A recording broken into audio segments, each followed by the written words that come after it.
Okay, so why did Dillian Whyte go southpaw on the night? What did him and his team see? Or why? What was the insanity inside their camp?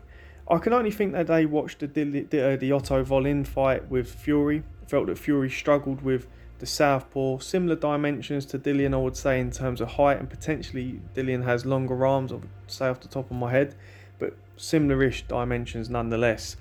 Maybe they felt that they could get close in the opening round or two. Again, Dillian's sparring partners are not top class, so maybe he looked okay from southpaw against lesser likes, and I think maybe they felt that they could get to his body with right hooks to the rib cage as he moved clockwise, and then land straight shots off the lead hand and the backhand to the midriff to put some water in the basement and potentially let shots go over the top. But ultimately, Tyson, within a minute and a half, already knows what to do. He's already had a look at him, and you'll see here how he steps across diagonally in just a moment and exposes Whyte's feet and squares him up. So you'll see here, as he moves across the line, he steps across diagonally into the middle of Whyte's feet, into his stance, and lands that right hand.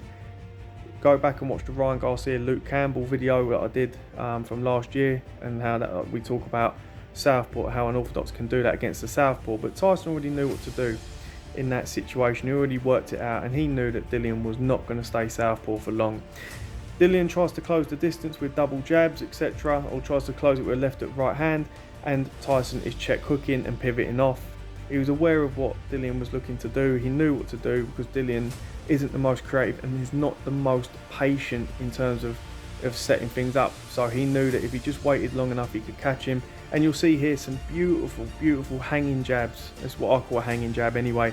Tyson moving clockwise, exposing Dillian Whyte's slow feet and his wide glove position and his square upper body. Tyson moves across, leans and hangs that glove, and then lands that jab crisply through the middle. So a lot's been made of Dillian Whyte and getting caught with uppercuts, but one of the reasons why he gets caught with the uppercut is because of his catch and counter game. So you'll see his head position. It's almost like a kill or be killed attitude. It's okay, you either get me or I get you.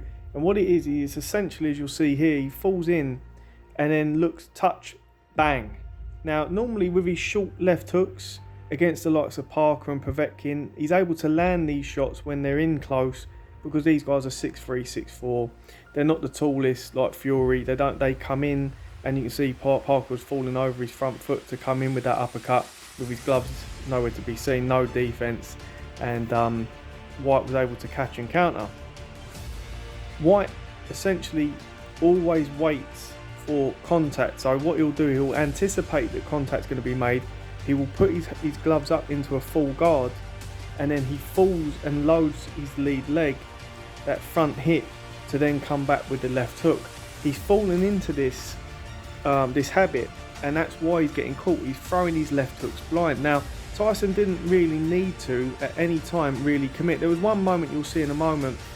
You can see there Whyte is constantly coming back. When there's a jab, he's looking to load with the left hook. He touches and he looks to land the left hook. You'll see it in just a moment. But there was one moment when Tyson throws a right hand where it was a little bit dicey. But watch how Tyson's just jabbing and touching that backhand. And you can see how Whyte's looking to come back aggressively with the left hook. Now, all night I felt Tyson was going to come with the uppercut at some point. Great fighters don't give away their ace card straight away.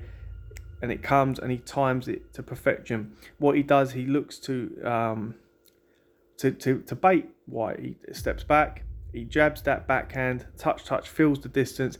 Whyte walks straight onto it because he's a straight line fighter, and he gets caught. Whyte's biggest problem is the footwork and the balance, but it's also the fact that he lacks creativity.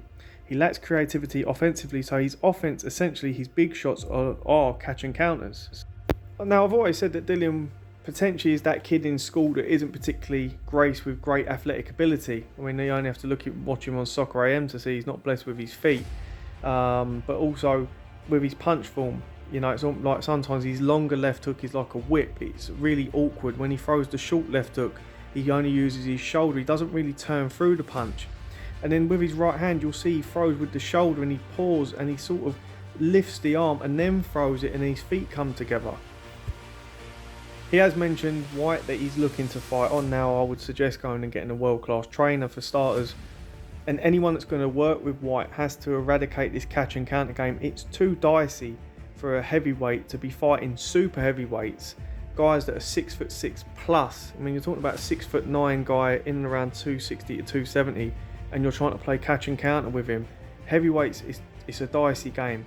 He's got to work on his balance, he's got to work on his punch form, and he has to become a better, more creative fighter offensively.